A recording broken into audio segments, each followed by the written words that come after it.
नमस्कार विद्यार्थियों, स्वागत है आपका श्री राम ऑनलाइन क्लासेस में। मैं हूं नवीन कुमार और बात करते हैं क्लास 11th की।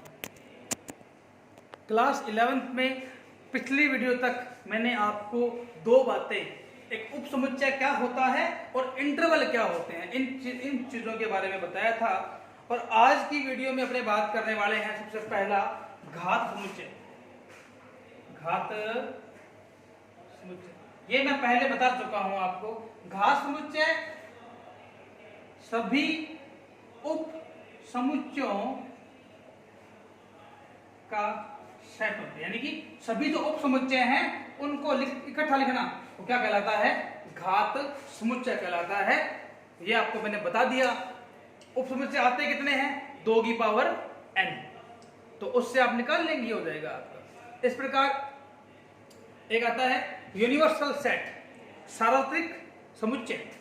देखो बेटे, यू का मतलब हो जाता है, मान लो अगर अपने बात करें, ऐसे यू कुछ नहीं होता। देखो यूनिवर्सल मतलब यूनिवर्सल, नाम है इसका यूनिवर्सल। अब अंग्रेजी में पता चलता है, सार्वत्रिक तो समझ में नहीं आता। यूनिवर्सल मतलब यूनिवर्सल, बड़ा जो मान होता है। मतलब ये हो गया बेटे कि ए बी सी है कोई आपके पास 3 सेट, 3 बेटे हैं, उनका बाप बेटा कोई और यू, तो वो यू क्या है आपके लिए? यूनिवर्सल हो गया, बड़ा हो गया। कैसे? देखिए, अब मान लो मैंने बात की थी परिमेय संख्या की, पूर्णांक संख्या की और पूर्ण संख्या की, और अब ये सब हैं, इनसे बड़ा क्या है? Real number. तो रियल नंबर के लिए क्या है? यूनिवर्सल हो गया। समझ में आई बात क्या? तो यूनिवर्सल उसी को बोलते हैं।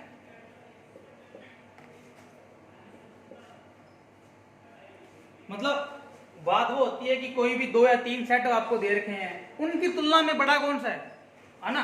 मान लो एक बात बताओ, जैसे कक्षा 11 के विद्यार्थी, कक्षा 12 के विद्यार्थी और कक्षा 10 के विद्यार्थी, और मैं बोल देता कि पूरे स्कूल के विद्यार्थी। तो स्कूल के विद्यार्थी तो क्या है? यूनिवर्सल हैं, बड़े हैं। तो तीनों चीज क्या है? उससे छोटी है, तो ये क्या हो गया? यूनिवर्सल हो गया। यूनिवर्सल होता है किन्हीं भी 3 या 4 सेट में से जो बड़े वाला सेट है, जो 3 सेट आए हैं उसी का क्या है? उपसमुच्चय है। तो वो क्या हो जाएगा? बड़े वाला यूनिवर्सल कहलाएगा। तो क्या होता है? यूनिवर्सल। समझ में आया या नहीं आया? नहीं आया तो भैया पूछ लेना फोन करके, या नेक्स्ट वीडियो में आप कमेंट में भी क्वेश्चन डाल सकते हैं, कोई दिक्कत नहीं, आपको उसका जवाब मिल जाएगा नेक्स्ट वीडियो में। अब 1.3 स्टार्ट करते हैं। फर्स्ट क्वेश्चन है, रिक्त स्थानों में प्रतीक चिन्ह को भरें। मतलब आपको रिक्त स्थान दे रखे हैं, ब्लैंक दे रखे हैं, तो फिल इन द ब्लैंक अपन करने वाले हैं। तो ब्लैंक्स में क्या है? देखिए, आपको दे रखा है फर्स्ट क्वेश्चन 2, 3 एंड 4 ब्लैंक खाली स्थान, और यहां दे रखा है 1 2 3 4 5। अब ये चेक कर रहे हैं कि आप अंधे हो या नहीं। अंधे मतलब आपको देखने के बाद में पता लग रहा है नहीं लग रहा है, ये आपको चेक करना है। तो देखिए आ जाओ, 2 3 4, क्या 2 3 4 इसमें से है या नहीं है ना? ये 2 3 4 ये ना, तो यहाँ तो आप कह सकते हैं ये जो है इसका क्या हो गया? एक सबसेट हो गया। तो ये आपके ये आ जाए। इसी प्रकार क्वेश्चन दे दिया ए बी सी और बी सी बी। अब बेटे एक बात बताओ, ए बी सी तो है, ए नहीं है ना यहाँ पर, तो ये तो इसमें से नहीं दिया गया, तो ये क्या हो जाएगा? आप कह देंगे A B C is not subset of B C D. Okay, तो ये आपको पता चल गया होगा। इसी प्रकार लिखा हुआ है x, जहां x आपके विद्यालय का की कक्षा 11th का एक विद्यार्थी है। आपकी 11वीं का एक क्या है?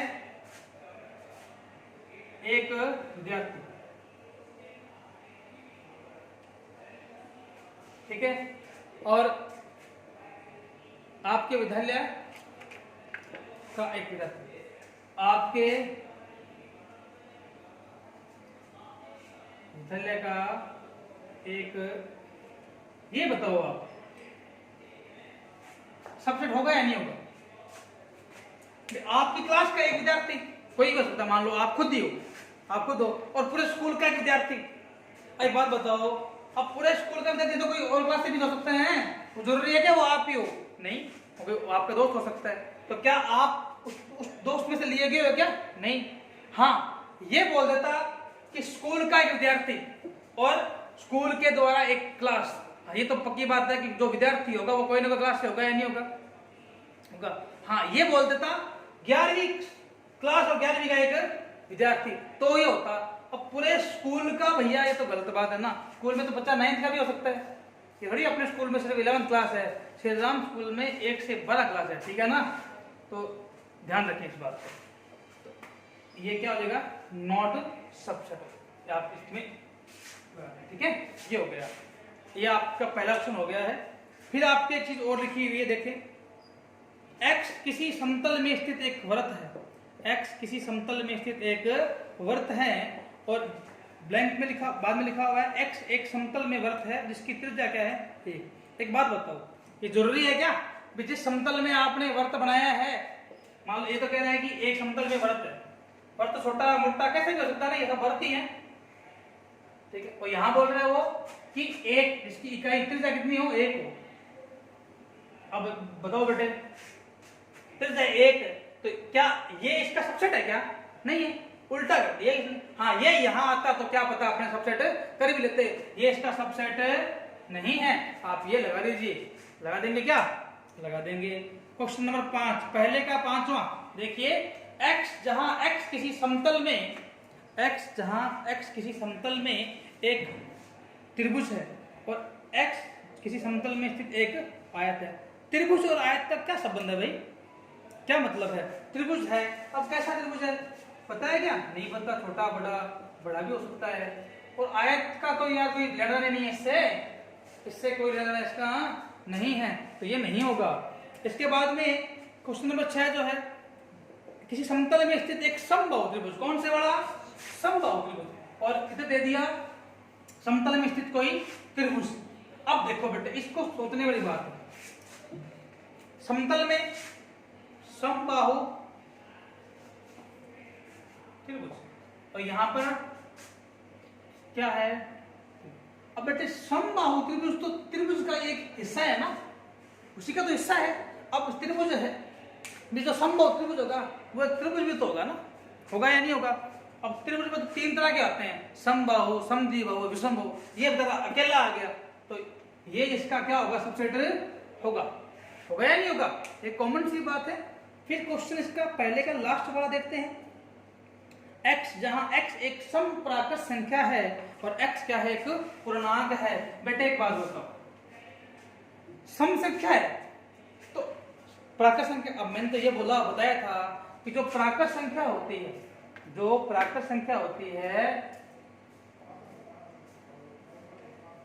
यह है आपकी प्राकृत संख्या नहीं, यह है पूर्णांक संख्या।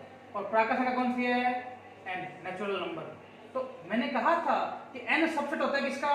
w का, और w सबसेट होता है किसका? z का। बेटे ये इससे छोटा, ये इससे छोटा, तो ये भी इससे छोटा होगा या नहीं होगा? इससे आप लिखेंगे n सबसेट है किसका?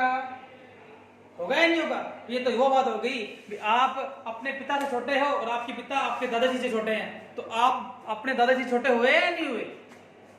बड़े हो गया दादाजी से? बताओ भाई, सोचो, कुछ सोचो। अब लाइव क्लास में मतलब आपसे पूछते हैं, तो मतलब आप अपने पिता से छोटे हो। ये बेटा है, ये आप हो, ये आपके पिता हैं और ये आपके दादाजी हैं, ठीक है। अब ये कह रहा है कि आप छोटे हो अपने पिता से, आपके पिता छोटे हैं आपके दादाजी से, तो आप अपने दादाजी से क्या हुए? छोटे हुए या नहीं हुए? छोटे होंगे। मैं तो अपने दादाजी से छोटा ही हूँ, आपका पता नहीं, ठीक है। ये हो गया। तो अब आप कहते हैं कि अब ये कह रहा है कि प्राकृत संख्या पूर्णांक होती है, और सम कह रहा है, सम विषम कोई मतलब नहीं है, सब कुछ ही क्या होता है? इसका सबसेट होता है। समझ में आ गया होगा। ये क्वेश्चन नंबर फर्स्ट आपका कंप्लीट हो गया है। अब अपने बात करते हैं क्वेश्चन नंबर सेकंड के लिए। क्वेश्चन नंबर सेकंड में क्या है? देखिए,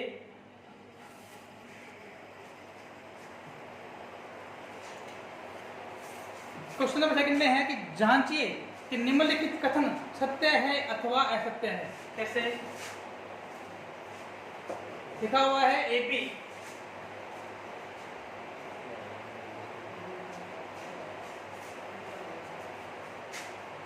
BC, अब एक बात तो ए और बी, इसमें ए और बी है ना, तो ये तो गलत बोल रहे हैं, तो ये क्या हो गया, फॉल्स हो गया, ये असत्य है, ये असत्य है, सत्य नहीं है। क्योंकि बेटे क्रम का कोई फर्क नहीं पड़ता सेट में। सेट में एक बात याद रखना, चाहे 1 2 3 लिखा हुआ है, चाहे 3 2 1 लिखा हुआ है, चाहे 2 3 1 लिखा हुआ है, एक ही बात है, तीनों में कोई फर्क नहीं है, ये ध्यान रखना भाई, ठीक है ना। सेट में क्रम का कोई प्रभाव नहीं पड़ता। फिर दूसरा देखा है ए और ई, सबसेट ऑफ एक्स, जहां एक्स अंग्रेजी वर्णमाला का एक स्वर है। स्वर कौन से होते हैं, ए ई आई ओ you, A E I O you. तो आपको बोला है ए ई सबसेट है किसका, स्वर का। स्वर होते कौन से हैं, ए ई आई ओ यू। तो देखो ए इसमें है या नहीं है ना इसमें, तो इसका सबसेट होगा, होना पड़ेगा भाई इसको, है ना। इसी प्रकार आपके क्वेश्चन आगे तो दे रखा है 1 2 3, ये आगे वाले आप खुद करेंगे, ठीक है। फिर आपको दे रखा है तीसरा क्वेश्चन, ये बोला है कि मान लीजिए ए बराबर 1 2, फिर आपको ब्रैकेट लिख दिया 3 4, फिर लिख दिया 5। निम्नलिखित में से कौन सा कथन सही नहीं है, बताओ। अब 3 4 है, सबसेट 3 और 4, ये सबसेट है ए का। बेटे एक बात बताओ, आप इसको आप ध्यान से पढ़ो, ऐसे इसका उत्तर नहीं देंगे अपने।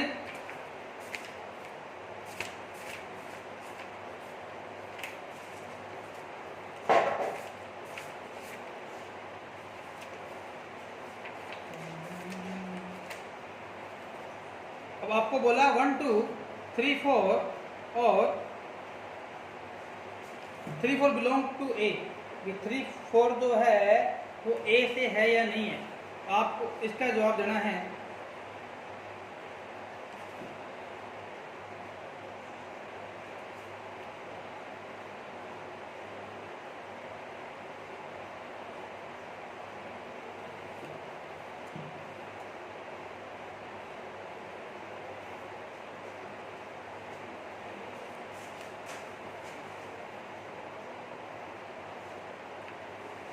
क्वेश्चन लिखते हैं। अब इस क्वेश्चन को समझना है, बहुत ही इंपॉर्टेंट है आपके लिए। 1 2 3 4 एंड 5, आपको ये बताना है कि सही कौन सा है और कौन सा सही नहीं है। तो देखो, पहले दे दिया है इसने 3 और 4 ब्रैकेट में, सबसेट है ए का, ये सत्य है नहीं, क्यों नहीं है देखो। अब आपको सही तो ए में आ रहा है ना बेटे, एक बात ध्यान रखना, ये आपको ब्रैकेट में दे रखा है, इसको आप ना एक संख्या मान लो, ए मान लो, क्या मान लो, ए मान लिया ए।